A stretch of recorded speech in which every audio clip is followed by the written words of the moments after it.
और आपके लिए, तैयारी करने वाले साथियों के लिए अति महत्वपूर्ण बात सामने आई है। साथियों, आपने देखा होगा कि कल 131वां संविधान संशोधन विधेयक लोकसभा में पेश करने की तैयारी है।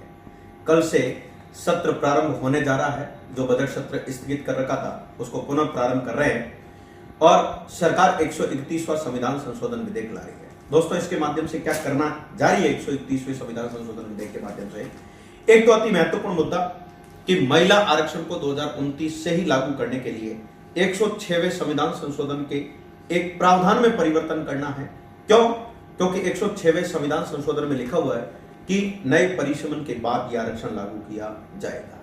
तो साथियों, आपने देखा होगा कि यह परिसीमन से हो सकता है 2029 तक ना हो, तो सरकार 2029 से ही आरक्षण लागू करना चाह रही है। एक तो बात यह है, लेकिन इसमें दो विधेयक और ला रहे हैं। दो विधेयक और भी रखे जा रहे हैं दोस्तों, और वो रखे जा रहे हैं परिसीमन के लिए। और उसमें भी 84वां कॉन्स्टिट्यूशन अमेंडमेंट जो हुआ था उसमें लिखा हुआ है कि 2026 तक परिसीमन पर प्रतिबंध है और 2026 के बाद नई जनगणना के आधार पर परिसीमन किया जाएगा। नई जनगणना 2027 की होगी। 2027 के आंकड़े अभी लेट आएंगे, तो 2029 से पहले परिसीमन भी मुश्किल था। सरकार ये चाह रही है कि परिसीमन 2029 के चुनाव से पहले हो, तो सरकार उसमें भी एक अमेंडमेंट करना चाह रही है कि परिसीमन का काम 2011 की जनगणना के आधार पर होना चाहिए। तो 2011 की जनगणना के आधार पर परिसीमन करवाएगी तो संभवित है कि लोकसभा में 850 सीटें होगी। लेकिन साथियों, मेरे को लगता है कि इस बिल का पुरजोर तरीके से विरोध भी होने वाला है परिसीमन वाली बात के कारण। क्यों? क्योंकि आपने देखा होगा कि दक्षिण के जितने भी राज्य हैं जिन्होंने जनसंख्या नियंत्रण की बात कर रखी है और उन्होंने जनसंख्या को कंट्रोल किया है, लेकिन इधर उत्तर पूर्व वाले राज्यों ने जनसंख्या वृद्धि की है, तो इधर वाले बेल्ट में तो सीटें ज्यादा बढ़ जाएगी और दक्षिण वाले राज्यों की सीटें थोड़ी कम रह जाएगी।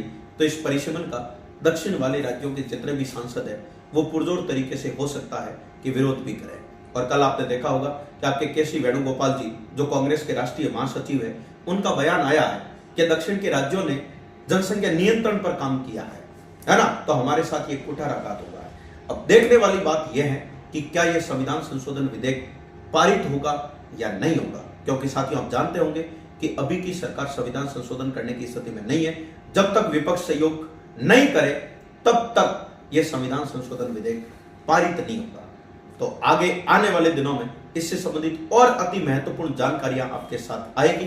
तो इस वीडियो को भी ज्यादा से ज्यादा अपने साथियों के बीच शेयर करना है।